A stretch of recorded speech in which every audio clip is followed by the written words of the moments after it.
There's a play called Tatting Down, and it's about people who live in a squat, which... Can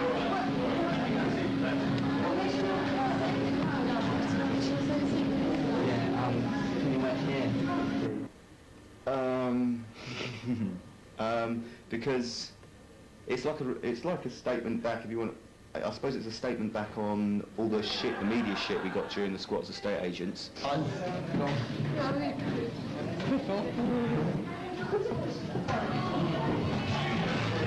What do you do?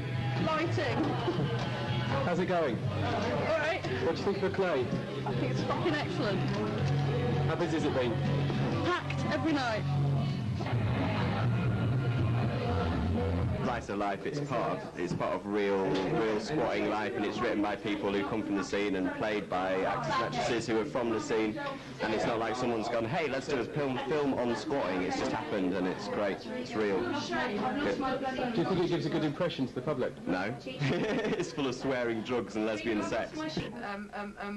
Tatting Down was great because it was obviously the first one, real life experiences for us, because it was all of our squatting days, wasn't it?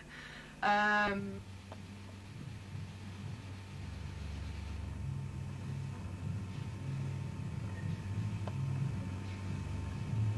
you fucking do it then? Right, 1, 2, 3. Oh, for fuck's sake! All right. We'll get in then. All right, we'll chill it.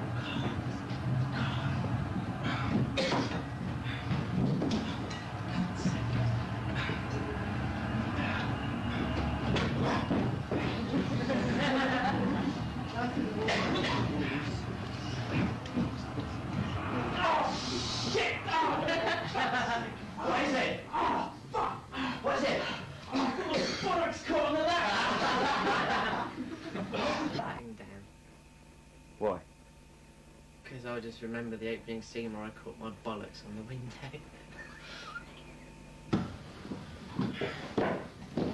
Oh, shit!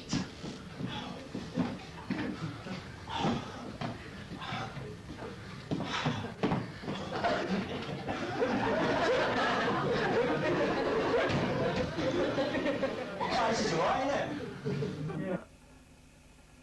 Oh, and the first scene of Tatting Down, me and Rick, we just could never get that first scene, and there were so many pauses between each line, and it was just like these deathly silences, and it was always a bit of a panic, and that was the first thing I'd ever really done on stage, so that was horrible. Do that back, right?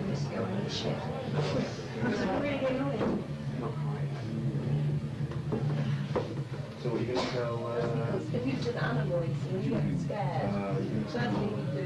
She was always very good at getting horrendously drunk at parties, and the favourite bit was the party scene, where I had to stand lolling up against a wall for about 2 hours talking to...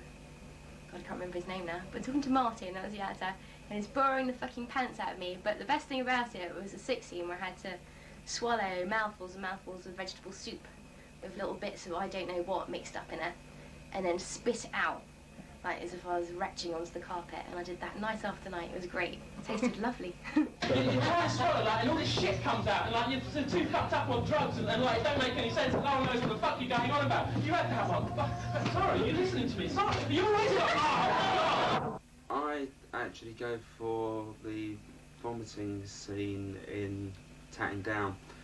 Can't remember the character's name right now, but when she was drinking out of a can and then just like...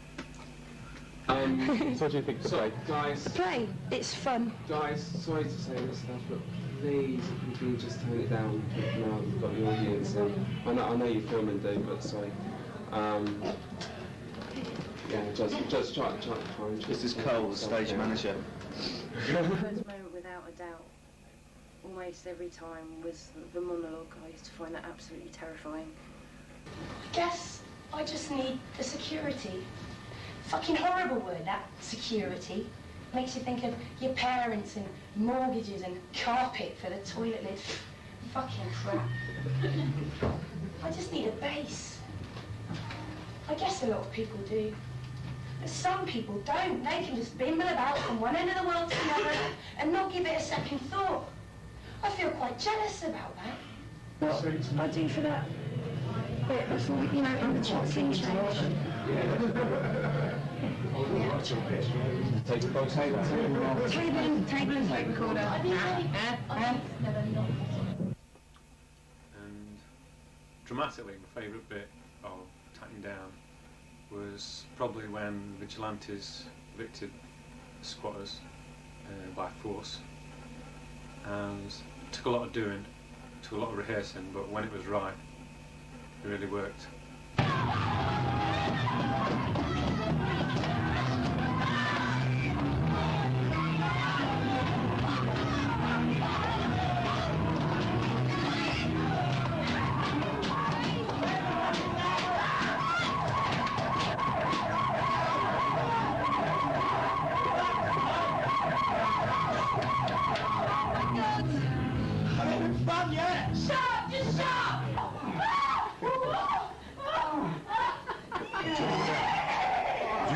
Filming, you're nicked. It was an excellent laugh doing that play, and especially my best moment from that was Chris, who played the policeman, would come on every night and just come up with a joke, totally ad-libbing it and fraying the lot of us, but having a laugh in the process. No, stand back up. Situation under control. No need for the TSG with their big battens going fuck off.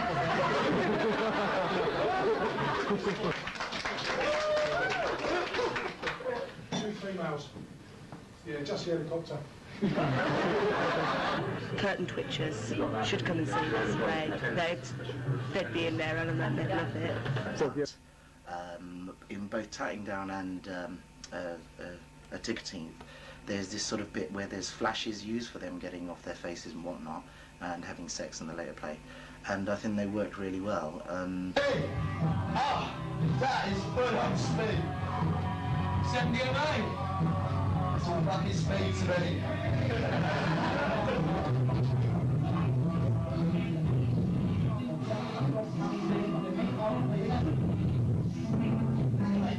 What is the fucking point? All these fucking people arguing all the fucking time, and you can't forget out the shit when you're stuck here anyway. Do you remember that time there was a fucking demo for the doctors? Do you think they gave a shit about the jungle? I don't fucking think so. Most of them are bitches, I know, probably down beating them up when they're down the side, you know what I mean? How can you think of the socialist fucking workers and all that fucking little cliquey makers tell you what the hell, how are you supposed to live, how are you supposed to do? Then you get a fucking anarchist Black Cross and what the fucking hey, I mean, you know what I mean? They're always giving out because everyone's too grumpy and they're all calling up. People who about 18-year-olds who told me that they wrote their thesis for their A-levels on Tatting Down. This sort of lifestyle to people who might not understand it, as well as just taking the piss a lot. It's a lot of fun, is what it is.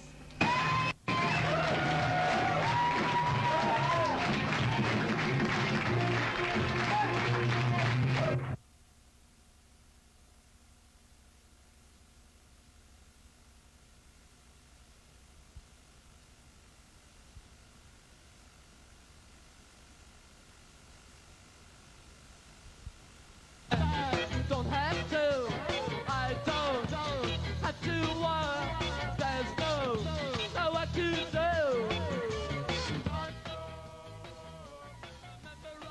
Describe Thespionage. Thespionage is no-nonsense, down-to-earth, good fun, politically aware, street theatre for everyone. Thespionage is a theatre company that didn't really exist when we first started working on Tatting Down, but the production of Tatting Down brought about the existence of Thespionage. I think it brought a lot of technical people in that hadn't really been involved in the lovey circuit, because it's always so lovey, whereas Thespionage was never, it was always kind of anti the darling scene really, which was good. It was good. They ain't got enough money to do what they're doing. They're working really hard. They're putting on stuff that is reflecting what's happening in the world around them, and people aren't recognising it, and they're not being funded for it. And there are a lot of people who are working extraordinarily hard and just aren't getting the recognition. And people who come as an audience are under the illusion that they are making money out of this, and they're not. In your face, realism, hard-hitting, sometimes rude, very funny. Bunch of people. Thespionage at the moment is sort of theatre for the people of Brighton, for people who don't get represented so much in entertainment. So it's a great night out to go and kind of see your life made fun of.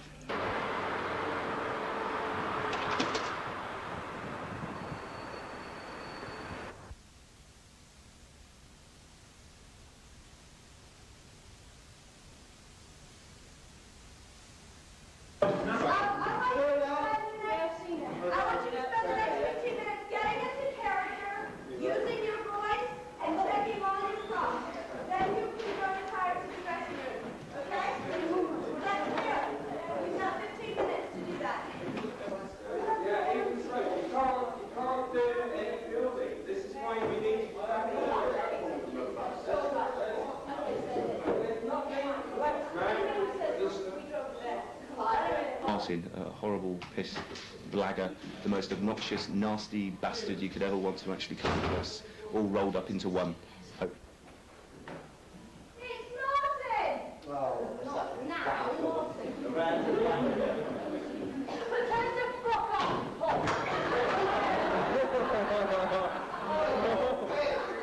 fucking recognise this floor. I think it's one of those things that if you're in an audience, there's certain things, situations obviously you're going to be able to relate to, and probably most people have thought about it once.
Time.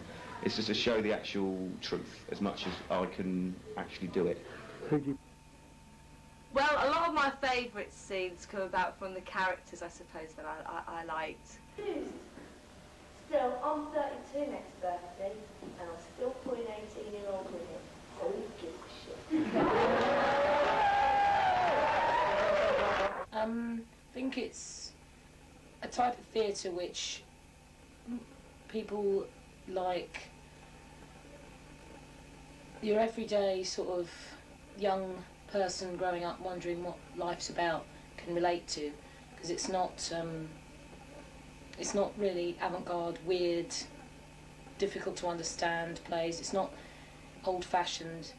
It's modern. It's to do with stuff that we've lived through, that our mates have lived through, that you could call sort of the sort of punky, hippie, alternative scene, but without putting labels on it. It's something that is modern and fun, but really professional as well, and really unusual because of that. It's going to be a fucking excellent night for them. Oh, we're going to have to start tatting down.